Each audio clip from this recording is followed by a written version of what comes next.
거룩하신 하나님, 하나님의 말씀이 우리 인생의 유일한 진리가 되게 하시고 그 하나님의 말씀에 비추어 날마다 우리의 삶을 점검하며 주께서 기뻐하시는 삶을 살아낼 수 있도록 우리에게 믿음을 더하여 주십시오. 예수 그리스도의 이름으로 기도합니다. 아멘. 제가 요즘에 성경 공부 때문에 열왕기서를 좀 묵상하고 있습니다. 근데 열왕기서를 묵상하는데 열왕기서를 묵상할 때마다 이 이스라엘 백성들의 현재 신앙과 그들의 타락이 어느 정도인지, 그들의 신앙의 문제가 무엇인지, 그리고 그들이 지금 믿음의 어느 정도 위치에 있는지를 굉장히 잘 파악할 수 있습니다. 사실 사사기부터 시작된 이 이스라엘 백성들의 완악해짐이 처음에는 이스라엘 백성들에게 국한되어 있다가 시간이 지나면서 리더들에게, 심지어 제사장이나, 그것이 열왕기서에는 이제 왕들까지도 이제 하나님의 뜻을 거스르고 하나님을 멀리 떠나는 모습을 우리가 잘 확인할 수 있는데, 특별히 이 열왕기상 18장, 19장 이런 본문에 한 사건이 일어나는데 그 사건을 통해서 전체 이스라엘 백성들의 상태를 너무 잘 알게 됩니다. 제가 말씀드린 이 사건은 저만 알고 있는 것이 아니라 여러분들도 아마 매우 잘 알고 있는 사건입니다. 그걸 이렇게 많이 이야기해요. 갈멜산 전투라고 이야기합니다. 당시에 이스라엘 백성들 중에 이 바알을 섬기고 아세라를 섬기는 거짓 선지자들, 그들을 따르는 백성이 아니라 그들을 따르게 하는 리더들을 이야기하는 거예요. 그 사람들이 850명이 이 갈멜산에 모여 있어요. 여러분들 850명이라는 숫자가 간단한 숫자가 아닙니다. 이스라엘 백성들의 숫자가 아니라, 그들을 따르는 숫자가 아니라 그 거짓 선지자들의 이제 리더 격인 사람들이거든요. 그 사람들이 850명 서 있고 그 맞은편에 누가 외롭게 혼자 서 있습니까? 엘리야가 서 있죠. 뭐 싸워보자, 대적해보자, 이거란 말이에요. 그런데 여러분들 그 갈멜산에 850명의 거짓 선지자와 엘리야 홀로 서 있는 게 아니라 또 그 사이에 누가 있냐면, 이 숫자도 기록되어 있지 않아요. 굉장히 많은 이스라엘 백성들이 서 있어요. 당연히 이스라엘 백성들이라면 엘리야 편에 서야 되는 거 아닙니까? 적어도 중간이 아니라 이 엘리야와 조금 더 가까운 곳에 있어야 되는 거 아닙니까? 심지어 이 엘리야가 이스라엘 백성들에게 소리를 질러요. 너희들 언제까지 머뭇거리겠느냐? 이 머뭇거리다라는 이 히브리어 단어를 그대로 해석을 하면 이런 거예요. 다리를 절뚝절뚝 거리는 것처럼, 못 걷는 것처럼 갈팡질팡하는 그 상태에 있는 거예요. 엘리야가 열이 받죠. 너희도 하나님의 백성 아니냐? 어떻게 지금 바알과 아세라와 하나님 사이에서 절뚝거리는 것처럼 거기에서 결정을 하지 못하고 하나님의 편에 서지 못하고 왜 거기에서 그러고 있느냐? 이 이야기를 굉장히 우렁차게 했단 말이에요. 제가 여러분들에게 만약에 이런 이야기를 했으면 여러분들의 마음은 어떻든지 간에 하나님 편에 섰겠죠. 그럼에도 불구하고 이스라엘 백성들이요, 침묵하고 움직이지 않습니다. 굉장히 심각하죠. 여러분들 그런 일들이 왜 일어나는지 아십니까? 하나님에 대한 바른 인식과 하나님이 누구신지에 대한 지식이 전혀 없기 때문에 그래요. 우리가 신앙생활을 할 때 열심히 믿는 것과 뭐 열정이라고도 이야기하고 헌신이라고도 이야기하는데, 그런 것보다 중요한 것이, 아마 여러분들 다 귀가 따갑게 여기 들으셨겠지만, 바르게 믿는 것이에요. 하나님이 누군지 알아가는 겁니다. 그때 당시에 이스라엘 백성들이 왜 갈팡질팡한지 아세요? 그때 당시에 문제가 뭐였냐면 몇 년 동안 비가 오지 않았어요. 그래서 이 바알과 아세라를 섬기는 이 선지자들과 엘리야가 무슨 대결을 했냐? 뭐 싸움의 대결이 아니라, 힘의 대결이 아니라, 우리가 지금 이 땅에 비가 오지 않는데, 비가 오랫동안 오지 않아서 너무 심한 가뭄인데, 비를 내리게 하는 신이 진짜 신으로 우리가 믿자, 우리가 그렇게 고백하자. 그러는데 여러분들, 이 바알이라고 하는 신이 상징적인 의미로 비를 내리게 하는 신이에요. 그러니까 이스라엘 백성들이 거기서 머뭇거리는 거죠. 왜요? 하나님을 믿긴 믿는데, 그래도 바알 신은 비의 신인데, 그래도 비를 주관하는 거는 바알 아니야? 라는 말도 안 되는 신앙의 위치에 있었던 거예요. 우리가 오늘 예배를 드리기 시작하면서 첫 번째 고백한 내용이 사도신경이거든요. 그 사도신경에 나오는 고백 첫 번째 문장이 이런 거죠. 전능하신 하나님을 믿습니다. 그 전능하심 안에 비를 내리게 하는 사건은 예외가 되지 않아요. 재물에 대한 것 예외가 되지 않아요. 건강에 대한 것 제외가 되지 않아요. 우리가 믿는 전능하신 하나님이라는 것은 그 무엇보다 크시고 위대하시고 불가능한 것이 없다라는 고백 가운데 우리가 서 있는 것인데, 우리도 알게 모르게 이때 당시에 이스라엘 백성들 중에 하나님을 믿고 따르지만 그래도 비를 내리는 건 하나님이 아니라 바알신 아니야라는 믿음이 우리 가운데에도 있다면 우리 그 신앙을 바르게 고칠 수 있어야 됩니다. 여러분들 요한복음 2장에 보면요, 예수님께서 첫 번째 행하신 기적이 기록되어 있어요. 그 부분을 우리 잠깐 좀 살펴보겠습니다.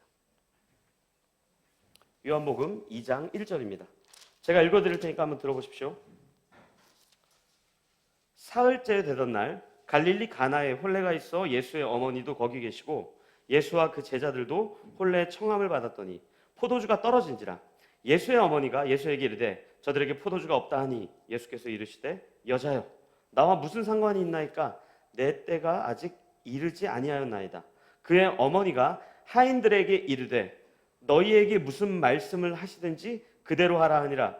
거기에 유대인의 정결 예식을 따라 두세 통 드는 돌 항아리 6이 놓였는지라.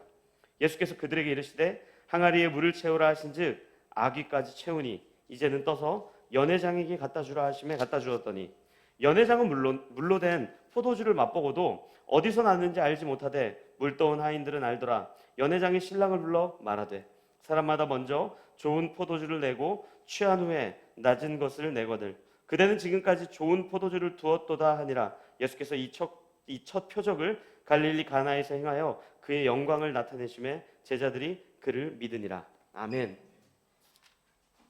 이거 뭐 국문학이 아니라 국어 공부를 하신 분들이라면 다 눈치채셨겠지만 이게 앞뒤가 안 맞는 문장 아닙니까? 예수님의 어머니가 부탁하잖아요. 포도주 떨어졌으니까 포도주 좀 어떻게 좀 해주세요. 당신이 책임져 주세요. 그럼 예수님이 그때 네, 제가 하겠습니다. 그랬으면 이 문장이 맞죠. 근데 뭐라 그래요? 여자요, 이게 나와 무슨 상관입니까? 내 때가 아직 이르지 아니하였습니다. 이 이야기 했으면 포도주 만들어내면 안 됐어요. 근데 만들어내신단 말이에요. 왜 그렇습니까? 예수님의 어머니인 마리아는 지금 당장 일어난 이 문제에 대해서 예수님께서 해결해 주길 원했어요. 아니 잔치집에 포도주 떨어지면 어떡합니까? 이거 있어야죠. 예수님 이렇게 얘기하는 거예요. 내가 이 땅에 온 이유가 지금 당장 당신의 문제를 해결하러 온 사람인 줄 아십니까? 당신들이 바라고 원하는 것을 다 들어주는 메시아로 이 땅에 오신지 아십니까? 우리에게 없는 포도주가 생기고 우리에게 없는 떡이 생기고 우리에게 없는 것들을 내가 그 소원을 이루어주러 온 그런 메시아라고 생각하십니까? 나는 그런 메시아 아닙니다. 그 이야기를 하고 나중에 포도주를 만든 건 내가 이 땅에 온 이유가 무엇인지를 정확하게 밝히는 거예요. 예수님께서 첫 표적을 일으키시면서 당신이 이 땅에 오신 이유가 무엇인지를 수많은 사람들에게 오해하고 있다면, 잘못 기대하고 있다면, 잘못된 방향으로 간다면 그것 고치십시오라는 의미로 이 가나 혼인잔치에서 물로 포도주를 바꾸신 기적을 일으켜낸 거예요. 오늘 우리가 살펴볼 이 두아디라 교회, 네 번째 교회입니다.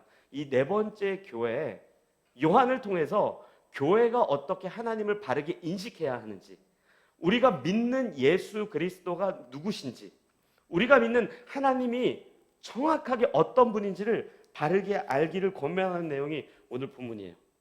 제가 여러분들에게 이 18절을 읽어드릴게요. 2장 18절 첫 절이죠. 한번 들어보십시오. 두아디라 교회의 사자에게 편지하라. 그 눈이 불꽃 같고 그 발이 빛난 주석과 같은 하나님의 아들이 이르시되. 아멘. 하나님의 아들이란 단어가 여기 처음 나옵니다.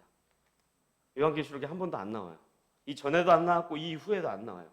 왜 하나님의 아들이다라고 이야기를 했는가 하면 그때 당시에 두아디라라고 하는 이 지역이 제가 몇 번 말씀드렸던 것처럼 로마의 황제에 대한 숭배를 굉장히 세게 했어요. 그런데 로마 황제만을 숭배할 뿐만 아니라 이때 당시에 유행을 하고 유명했던 신을 굉장히 세게 섬겼습니다. 그러니까 우상도 숭배하고 황제도 숭배하고 이거 두 개를 같이 했던 거예요.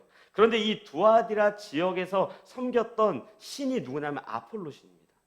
이 아폴로가 누구냐면 우리 로마 그리스 로마 신화 읽으면 알겠지만 제우스의 아들이에요. 제우스 신 그러면 굉장히 능력 있고 강하고 신 중의 신이다. 그 로마 그리스 철학가들이 다 믿고 따르던 사람인데 그분의 아들인 아폴로를 믿었던 거예요. 그랬더니 여기에서 요한을 통해서 이야기하는 거예요. 제우스가 참신이 아니다. 그의 아들 아폴로가 참신이 아니다. 하나님이 참 하나님이고 그의 아들 예수가 그리스도다. 라는 것으로 첫 번째 그때 당시의 교회에게 너희들은 제우스나 아폴로와 같은 것에 시선을 빼앗기지 말고 전능하신 하나님, 그분의 아들 예수 그리스도를 따르십시오 라는 바른 하나님을 전달하는 거예요. 그런데 그 주님께서 어떻다라고 묘사합니까? 그 눈이 불꽃 같고 라고 이야기합니다. 그 눈이 불꽃 같다는 건 그 다음 절을 읽으면 알아요. 우리가 19절은 같이 한 목소리로 읽겠습니다. 같이 읽겠습니다. 시작. 내가 내 사업과 사랑과 믿음과 섬김과 인내를 아노니 내 나중 행위가 처음 것보다 많도다. 아멘. 제가 이 성경을 이렇게 읽을 때마다 이런 얘기를 해서 정말 죄송한데요. 이 19절에 내 사업과 이 단어를 저는 왜 한국어 성경으로 사업이라고 번역을 했는지 전혀 이해가 안 돼요. 이게 에르콘이라고 하는 단어인데 사실은 이 에르콘이라는 단어가 이 19절에 2번 나와요. 마지막 단어예요. 내 나중 행위. 이게 똑같은 단어인데 왜 이렇게 했는지 모르겠어요. 사실은 이렇게 해야 더 번역이 자연스러워요. 네가 어떻게 사는지 그리고 어떻게 사랑을 실천했는지 내 믿음과 섬김과 인내가 어떤지 내가 다 안다. 주의 눈이 불꽃 같다는 거는요, 우리의 모든 것을 안다는 거예요. 여러분들 이게 얼마나 큰 위로인지 아십니까? 이때 당시에 두아디라가 어떤 지역이냐면 공업도시이고 상업도시였거든요. 굉장히 많은 비즈니스와 무역이 활발하게 일어났던 도시예요. 그런데 만약에 로마의 황제를 숭배하지 않고 그들이 믿는 신을 따르지 않는다면 아무런 영업권을 가질 수가 없습니다. 사업을 절대 할 수 없어요. 취업도 안 됩니다. 이때 당시에 이 두아디라 굉장히 부자 동네거든요. 이 동네에서 비즈니스를 하면서 사업을 하면서 얼마나 많은 사람들이 화려하게 살았을까요? 얼마나 멋지게 살았을까요? 얼마나 위대하게 살았을까요? 수많은 사람들에게 얼마나 많은 영향력을 줬겠습니까? 그런데 예수를 믿는 그리스도인들은, 교회는 사업이라고 말할 것도 없는 하루하루 근근히 이어가는 삶 아니었겠습니까? 어떤 사람은 집에서 가정을 돌아보고, 또 어떤 사람은 별 볼 일 없는 인생이지만 하루하루 일용직 노동을 해가고, 또 어떤 사람은 이거 한다고 뭐 굉장한 일이 일어나겠어? 하지만 내 일이니까 어쩔 수 없이 해야 되지. 그럼에도 불구하고 그 믿음의 타협이 없이 하루하루 살아가고 있는 굉장히 평범해 보이고 누가 봐도 위대하다고 생각하지 않는 인생, 우리가 그런 인생을 살 때마다 하나님 앞에 탄식하는 거 아닙니까? 근데 주님 뭐라 그래요? 그거 안 돼요. 그거 위대하대요. 그 인생이야말로 귀하대요. 가정에서 자녀를 돌보고요, 집안일을 하고 설거지를 하고 청소를 하는 것, 훌륭한 겁니다. 남들은 좋은 데 취직해서 승진도 빨리 올라가고 좋은 학교 가고 세상 사람들이 볼 때 다 괜찮아 보이는 것, 근데 나는 왜 여전히 요모양 요꼴이지? 나는 왜 여전히 여기에 있지? 라고 탄식하는 우리들을 위로하는 본문이 이 본문 아닙니까? 아무런 영향력이 없어 보이지만, 위대해 보이는 일은 아니지만, 골방에서 누군가를 위해 1시간, 2시간씩 기도하는 그거 귀하다라고 이야기하는 거예요. 세상 사람들 아무도 우리가 어떻게 살아가는지 관심도 없고 집중하지도 않고 그게 뭐 대단한 거야라고 얘기하고 있을 그때 두 눈이 불꽃 같은 분이 우리를 지켜보시며 내가 너의 생일을 안다, 내가 너의 믿음을 안다, 내가 너의 인내를 안다, 너의 삶을 내가 응원한다라고 격려해 주는 게 오늘 이 본문이에요. 우리 위로하는 거죠. 눈물을 닦아주시면서. 여러분들 이 두아디라라고 하는 지역이 성경에 많이 기록되어 있진 않아요. 그런데 이 사도행전 16장일 겁니다. 거길 보면은 기록되어 있는데 사도 바울이 빌립보라는 지역에 가서 복음을 전하고 교회를 세우기 시작해요. 근데 그때 동역자 한 명을 얻습니다. 그게 누구냐면 오늘 말씀의 제목처럼 루디아예요. 이 루디아가 거기 이렇게 나와 있어요. 자주색 옷감을 가지고 장사를 하는 사람. 왜냐하면은 두아디라가 그런 염색이나 공업이나 굉장히 많은 잘 되어 있는 도시였거든요. 거기 와서 이제 사업을 하는데 사도 바울을 만나서 그 말씀을 듣고 사도 바울을 따르기 시작해요. 심지어 16장 마지막 부분에 가면 이런 내용도 나와요. 사도 바울이 로마의 옥에 갇혀 있다가 다시 풀려나게 되거든요. 그때 루디아가 이 사도 바울과 수많은 형제들을 함께 맞이해주며 본인의 집에서 거주하게 합니다. 굉장하죠. 왜냐하면 그때 당시에 본인이 사업을 하고 있던 이 자주 옷감, 그 일에 대해서 혹시라도 비즈니스권이 뺏기거나 거기에 하는 일의 모든 것을 박탈될 수도 있는 환경이었는데 그렇게 한단 말이에요. 그런데 여러분들 오늘 제가 비밀을 하나 알려드리겠습니다. 루디아가 그 여인의 이름이 아닙니다. 이런 의미예요. 리디안이라는 지역, 그러니까 터키거든요. 리디안의 한 여인, 이런 거예요. 이름도 안 적혀 있어요. 구약 성경을 보면 이스라엘 백성들이 애굽 땅에서 빠져나와서 가나안으로 들어갈 때 인구 조사를 하죠. 제가 1차인지 2차인지 정확히 기억은 안 나는데 이 인구가 60만 3,050명이나 되는 계수를 하거든요. 그 인원 한 명 한 명의 이름이 안 기록되어 있어요. 그때 우리 주님 정말 계십니까? 나를 아십니까? 그 탄식 앞에 오늘 두아디라 교회 보낸 편지를 통해 우리의 전부를 아신다라고 이야기하는 거예요. 별 볼 일 없어 보이지만 주님 그거 귀하다라고 이야기하는 거예요. 내가 이거 해가지고 뭐 예수의 복음이 전달되겠습니까? 라고 하고 있는 그 인생 귀하다는 거예요. 가족들을 위해서 밥을 차리는 것 엄청난 겁니다. 누군가는 직장에서 자기가 맡은 일에 최선을 다하는 것 훌륭한 신앙이에요. 레스토랑에서 음식을 만들어서 수많은 손님들에게 서브를 하는 것 괜찮죠. 학교에서 아이들을, 학생들을 가르치거나 혹은 배우는 그 일에 최선을 다하는 것 멋진 거예요. 그렇게 평범하게 살고 있는 우리의 인생을 불꽃 같은 눈으로 돌아보시며 우리를 위로하시고 안아주시는 그 은혜가 우리 라이프교회 가족들에게 항상 가득했으면 좋겠어요. 우리에게 맡겨진 일에 기쁨으로 최선을 다하실 때 주님께서 날마다 그 위로해 줬으면 좋겠어요. 세상 사람들은 별 볼 일 없다고 생각하겠지만 예수 그리스도 안에 통치를 받고 우리가 하는 일이 하나님이 기뻐하는 일이라면 그거 정말 우리한테 똑같이 얘기하는 거예요. 내가 너의 수고와 인내를 안다. 내가 너의 섬김을 안다. 내가 그 사랑의 실천을 안다. 이 이야기가 우리에게 위로가 돼야 되지 않겠습니까? 그런데 여러분들 이 두 눈이 불꽃 같은 눈으로 우리를 쳐다보고 계시다는 것은 다만 이 위로만을 담고 있지 않아요. 우리가 20절과 21절을 같이 읽도록 하겠습니다. 20절과 21절입니다. 시작. 그러나 내게 책망할 일이 있노라. 자칭 선지자라 하는 여자 이세벨을 내가 용납함이니 그가 내 종들을 가르쳐 꾀어 행음하게 하고 우상의 제물을 먹게 하는도다. 또 내가 그에게 회개할 기회를 주었을 때 자기의 음행을 회개하고자 하지 아니하는도다. 아멘. 이세벨에 대한 이야기를 합니다. 제가 설교를 시작하면서 여러분들에게 열왕기서 이야기를 했을 때 그때 당시에 거짓 선지자 850명과 한 통속을 이루었던 것이 이세벨이었어요. 여러분들 이 이세벨이라고 하는 여인은 구약시대의 시돈이라는 지역의 사람이었어요. 그런데 북이스라엘의 왕 아합이 이 시돈 사람과 사돈을 맺습니다. 왜 맺었겠습니까? 그때 당시에 여기저기 이방인들이 공격을 하고 여러 가지 경제적, 무역적으로 무언가를 한번 해보기 위해서 더 강한 나라를 만들기 위해서 이 시돈과 우리가 동맹국가가 된다면 괜찮겠구나라고 생각을 했겠죠.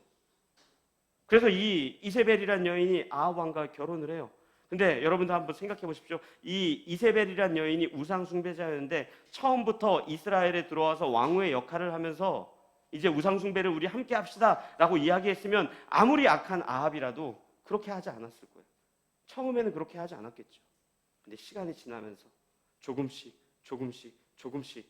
결국엔 이스라엘 백성들과 이스라엘의 모든 왕궁이, 이스라엘의 왕이 하나님을 섬길 뿐만 아니라 바알과 아세라를 섬기고 바알과 아세라를 섬기는 것으로 그치지 않고 하나님을 믿는 영역이 조금씩 줄어들고 하나님도 신중에 한 명 정도로 여기게 되는, 믿음으로 타락하게 되는 일을 주님 우리에게 알고 계신다라고 이야기하는 거예요. 우리 신앙생활 할 때요, 이 이세벨과 같은 일들이 얼마나 많은지 아십니까? 그때 우리 뭐라고 고백해요? 세상이 다 그런데요 뭐. 이 시대에 그렇게 안 사는 사람이 어디 있습니까? 가랑비에 옷 젖듯이 우리의 신앙이 점점점 바닥으로 가는 거예요. 그때 우리 뭐라 그래요? 주님, 세상이 이런데 어떡하라고요? 세상 탓하죠. 여러분들 이거 오늘 요한계시록 2장 본문을 잘 보면요, 이세벨에 대한 이야기를 하는데 이 요한을 통해서 하나님께서 이 이세벨을 책망하지 않으세요. 이렇게 얘기하는 거예요. 이세벨은 원래 악해. 그걸 용납한 너희의 죄 아니니? 그걸 받아들인 너희의 잘못 아니니? 그것이 무엇인지도 모르고 무분별하게 받아들인 너희의 잘못이 아니니? 이렇게 이야기를 하신다고요. 세상을 탓하거나 또 어떤 경우입니까? 우리가 하고 있는 예배, 기도, 찬양 그런 거 열심히 하고 그 내면에는 썩어가고 있는데 그것조차 모르고 있는 우리의 신앙 그뿐입니까? 그 정도면 다행이죠. 아예 무감각해져서 죄가 죄인지도 모르고 하나님을 떠났음에도 불구하고 떠난 줄도 모르고. 복음서를 보면 예수님께서 제자들에게 그렇게 얘기해요. 야, 죄 지을 것 같으면 눈 빼버려. 팔 잘라버려. 다리 잘라버려. 눈이 안 보이면요, 안 보이니까 알아요. 팔이 잘리면 팔이 없으니까 알죠. 다리가 잘리면 다리가 없으니까 알아요. 하지만 우리 내면 깊은 곳에 쌓여있는 죄악은 우리가 아무렇지도 않은 것처럼 무감각하게 살게 되는 것이 오늘 두아디라 교회를 통해서 우리에게도 동일하게 전달하는 하나님의 뜻 아니겠습니까? 이 2장 24절에 이런 내용이 있습니다. 두아디라에 남아있어 이 교훈을 받지 아니하고 소위 사탄의 깊은 것을 알지 못하는 너희에게. 이 사탄의 깊은 것이 무슨 의미겠습니까? 아마요, 여러분들에게 시커먼 옷 입고 피 질질 흘리면서 666 바코드 가지고 다니면서 찍을래 안 찍을래 그랬으면 아마 여러분들 다 거부했을 거예요. 그거 누가 좋아합니까? 에이, 나 이거 안 해. 근데요, 우리 내면에 어떻게 사탄이 깊이 있게 들어오는지 아십니까? 야, 이 정도 좀 괜찮지 않냐? 하나님 열심히 오늘 예배 드리면 되지. 야, 이 정도는 괜찮지 않냐? 이 정도 적당히 법을 피하면서 이 정도, 죄송합니다, 사기치는 거 괜찮아. 헌금 많이 하면 되잖아. 기도도 하면 되잖아. 이게 우리 깊은 곳에 있지 않습니까?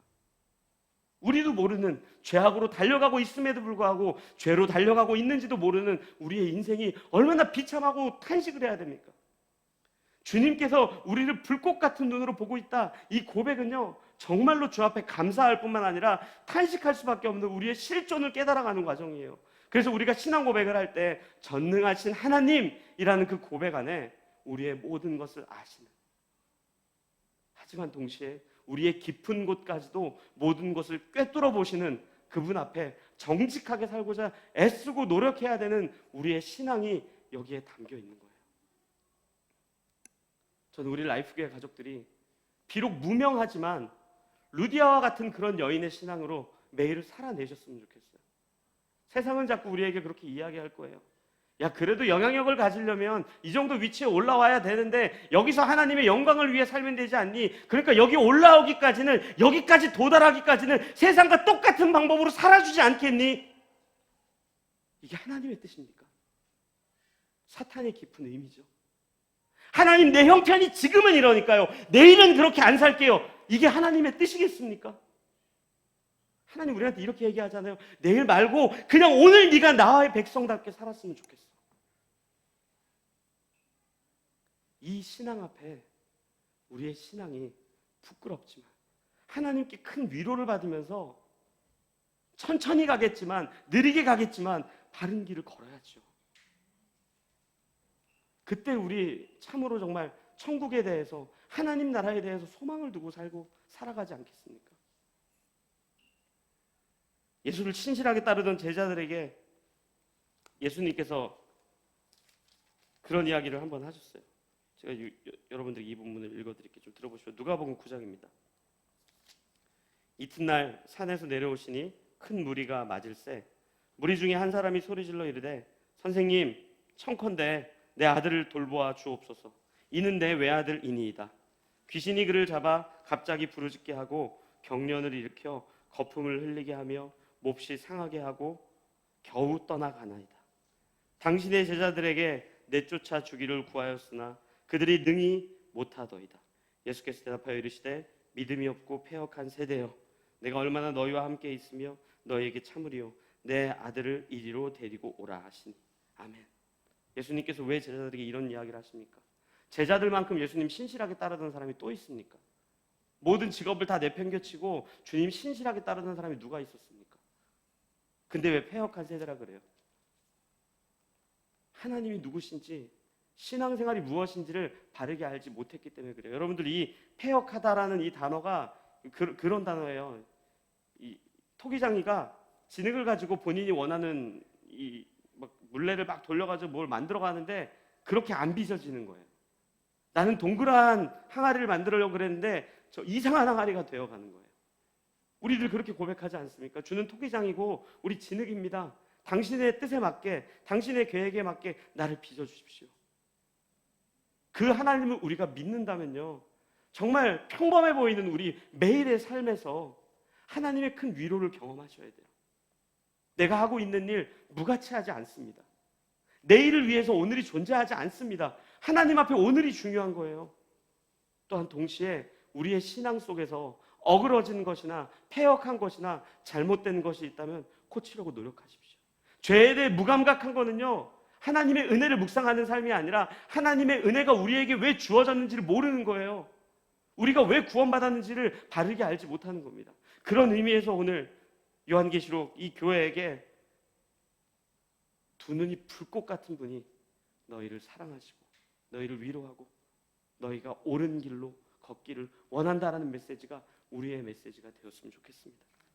그래서 그 메시지를 마치시고 주님께서 마지막에 28절에 보면 이런 얘기를 하시죠.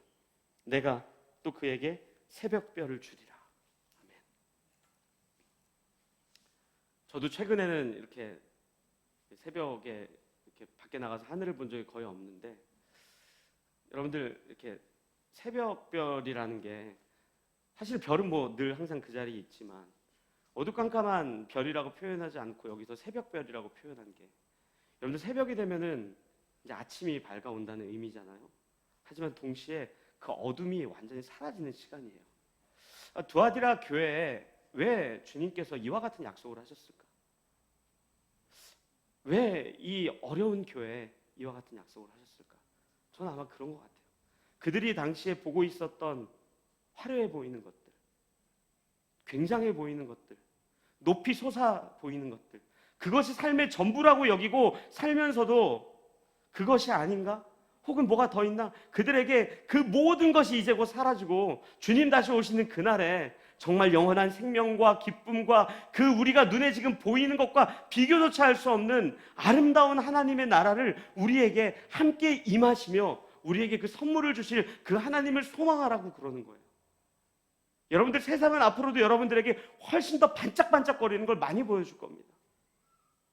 위대하고 높은 것들을요 더 많이 보여줄 거예요. 그리고 우리에게 이렇게 이야기할 거예요.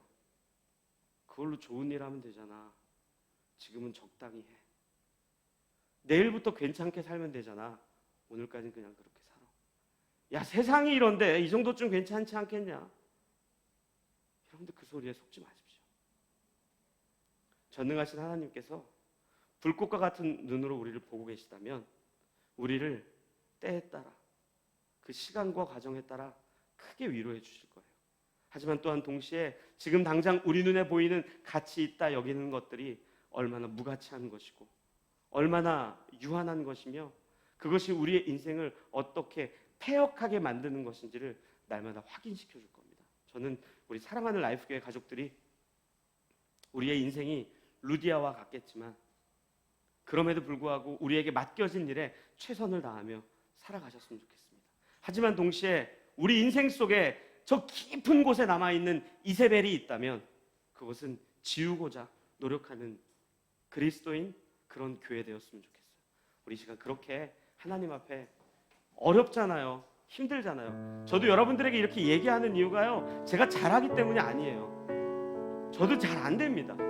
이렇게라도 얘기해야지, 많은 사람 앞에서 얘기해야지 내가 부끄럽지 않게 살려고 좀 노력할 거 아닙니까? 그래서 하는 거예요. 그래서 저는 많은 사람들이 이 설교 들었으면 좋겠어요. 그래서 제가 그렇게 살지 못했을 때 최호준 목사야, 너 왜 그렇게 안 사냐? 그렇게 얘기하지 않았냐? 나를 부끄럽게 차라리 만들었으면 좋겠어요. 돌이킬 기회라도 있잖아요. 우리 내면에 감춰있는 것들 돌이킬 기회조차 없고 죄가 죄로 가득한데도 그것이 죄인지도 모르고 세상이 그렇게 사니까 내일은 내가 그렇게 살지 않아야지 뭐 어때 다 이렇게 살아가는 그것이요 진짜 사탄의 깊은 곳으로 우리를 끌고 가는 거라니까. 우리 믿음이 실제가 되었으면 좋겠습니다. 우리 그래서 주 앞에 간절히 기도하면서 주님, 내가 루디아 같이 살게 해주십시오. 내 안에 이세벨이 있다면 지워주십시오. 이 마음을 가지고 간절히 주 앞에 기도하도록 하겠습니다. 기도하시겠습니다. 하나님 아버지,